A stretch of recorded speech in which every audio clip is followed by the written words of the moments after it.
Perkenalkan, nama saya Marwa Umar. NPM saya 2508347. Saya berasal dari Universitas Muhammadiyah Lubuk, Fakultas Keguruan dan Ilmu Pendidikan, Prodi Pendidikan Biologi. Kali ini saya akan mempresentasikan tentang sintesis karbohidrat, protein, dan lemak. Sebelum itu, kita perlu tahu apa itu sintesis. Sintesis adalah proses pembentukan zat atau molekul baru yang lebih kompleks melalui penggabungan dua atau lebih unsur atau senyawa yang lebih sederhana. Dan karbohidrat meliputi gula, pati, dan serat yang ditemukan dalam makanan seperti nasi, roti, kentang, ubi, jagung, buah-buahan, sayuran, dan kacang-kacangan. Karbohidrat berfungsi sebagai sumber energi utama bagi tubuh. Jadi, sintesis karbohidrat adalah proses pembentukan molekul karbohidrat dari molekul yang lebih sederhana.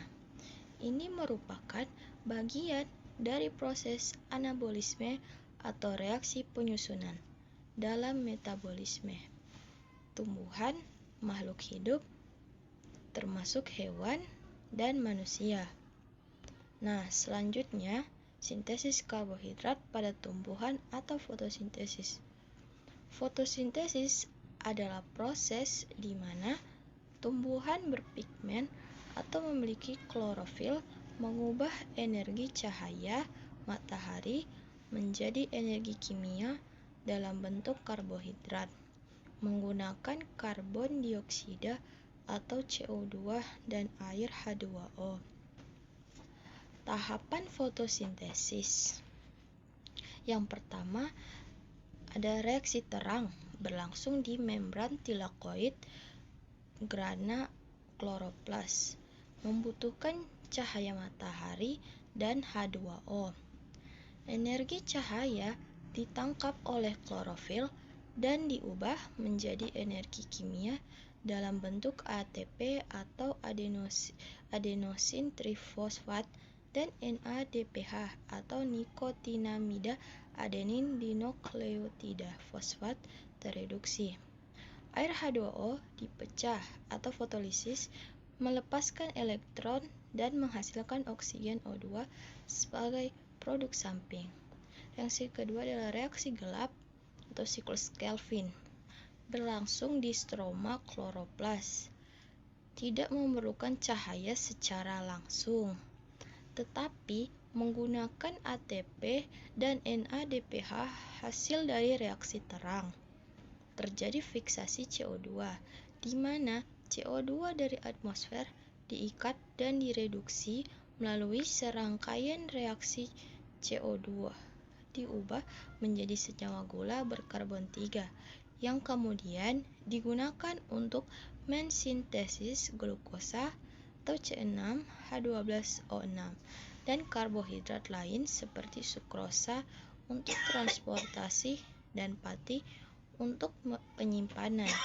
Oke, selanjutnya sintesis karbohidrat pada hewan dan manusia. Sintesis karbohidrat pada hewan dan manusia. Pada hewan dan manusia, sintesis karbohidrat utama khususnya glukosa terjadi melalui proses yang disebut gluconeogenesis dan juga pembentukan glikogen untuk penyimpanan glikogenesis. Glucogenesis adalah proses pembentukan glukosa dari zat-zat non-karbohidrat seperti asam laktat, gliserol dari lemak, dan asam amino dari protein. Tempat terjadi terutama di hati atau liver dan dalam jumlah kecil di korteks ginjal. Tujuan untuk menjaga kadar glukosa darah atau glukosaemia tetap stabil, terutama saat puasa atau ketika asupan karbohidrat sangat rendah untuk memastikan pasokan energi yang cukup bagi organ yang sangat rendah untuk memastikan pasokan energi yang cukup bagi organ yang sangat bergantung pada glukosa, seperti otak dan sel darah merah. B. Glikogenesis adalah proses pembentukan dan penyimpanan karbohidrat dalam bentuk glikogen atau polisakarida dari molekul glukosa yang berlebihan. Tempat terjadi terutama di hati dan otot. Tujuan sebagai bentuk cadangan energi jangka pendek yang dapat dengan cepat dipecah kembali menjadi glukosa atau glikogenolisis saat tubuh membutuhkan energi.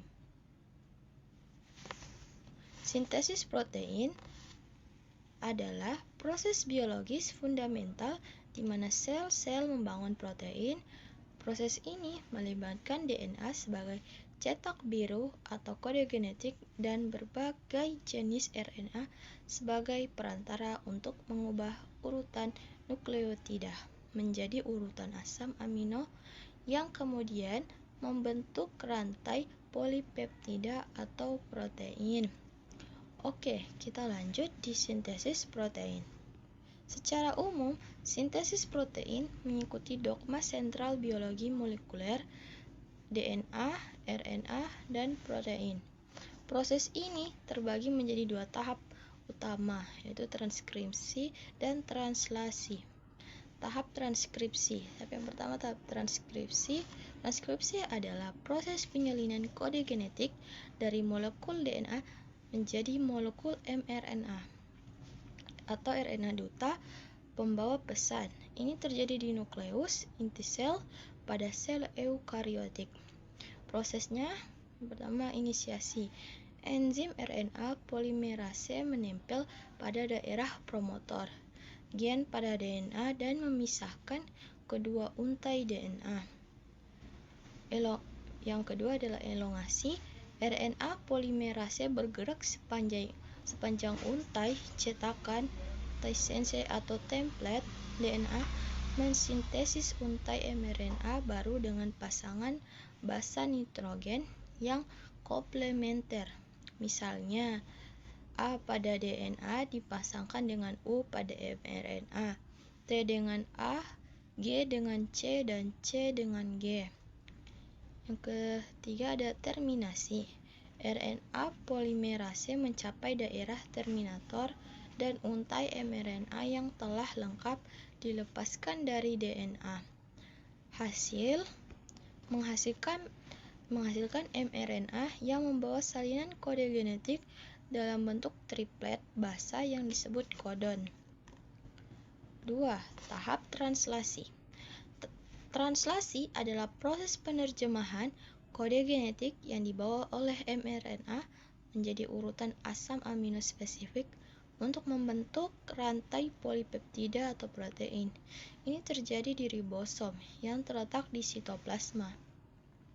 Prosesnya yaitu inisiasi ribosom subunit kecil dan besar menempel pada kodon awal, kodon start AUG pada mRNA, tRNA inisiator yang membawa asam amino metionin masuk dan berpasangan dengan kodon start. Elongasi. tRNA lain yang membawa asam amino sesuai dengan kodon berikutnya berdatangan. Ribosom memfasilitasi pembentukan ikatan peptida antara asam amino yang berdekatan. Ribosom bergeser atau translokasi sepanjang mRNA dan proses penambahan asam amino berulang. Terminasi. Ribosom mencapai kodon stop UAA, UAG atau UGA.